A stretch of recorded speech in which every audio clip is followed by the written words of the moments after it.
Let's talk about the Aquamarines in my DC cinematic universe. The Aquamarines, as the name implies, are a group of aquatic-themed metahumans who work for the Marines. Now, in the comics, they were originally assembled to kill Aquaman, but in my version, they are assembled to work with him. And their roster doesn't look exactly like this. This is my roster of the Aquamarines in my DC cinematic universe. As you can see, we still get Rhonda Rico and all of her men, but I've added these three aquatic-themed heroes from the comics that I want in my universe. The first one of note is Dolphin. Now, in the comics, she's been an alien mutant, and she's been an Atlantean, and then Young Justice, they decided that she was a metahuman who developed a mutation which meant she could only breathe underwater, and so she moved to Atlantis. So I've decided that in my universe, she is an Indian-American woman named Delphis Badami. Her code name is Dolphin.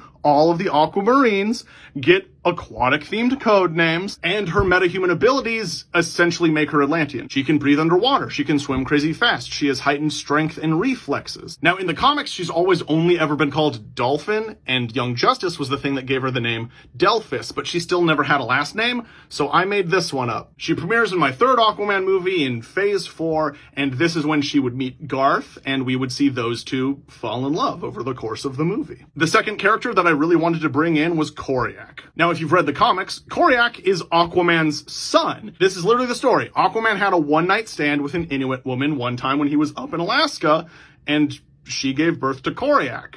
And later he would find out that his dad was Aquaman, and he'd come down to Atlantis and then die pretty much right after. I always really liked this character, and his nickname was Narwhal, so I loved that. So I gave him a last name, which it just means Narwhal, and so that's why he gets that code name. And I'm deciding he's also just a metahuman who is essentially born with the powers that make him an Atlantean. So I'm going to say that he was born with gills, and that's what made him amphibious, and maybe I'll give him like webbed hands or something like that. But mostly he's just going to be completely human looking and crazy super strong. And finally, we get to Lorena Marquez, aka Aqua Girl. In the comics, her origin was basically that she got sort of a blood transfusion-y deal from Aquaman, and that made her part Atlantean, and then she became his sidekick and became the second Aqua Girl.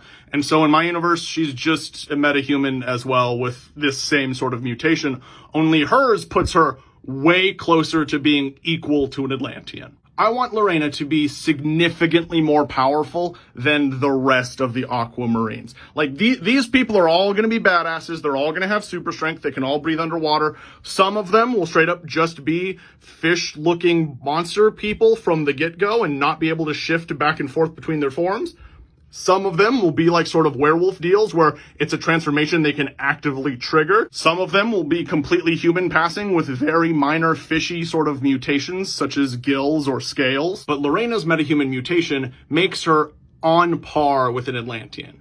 She can throw fucking hands with Atlanteans who in my universe can lift tens of thousands of pounds. Lorena is a beast. That's why she gets the nickname Aqua Girl. The Aquamarines are a specialized task force assembled by the United States Marine Corps because why would you not make a special division of your military when people with the metahuman mutations to breathe underwater and all that shit join the military? They were specifically brought in to work in case of Atlantean emergencies. And so in my third Aquaman movie, the Aquamarines have to team up with a special group of people from Atlantis and Black Manta to investigate why prehistoric giant sea monsters have started popping up all over the world.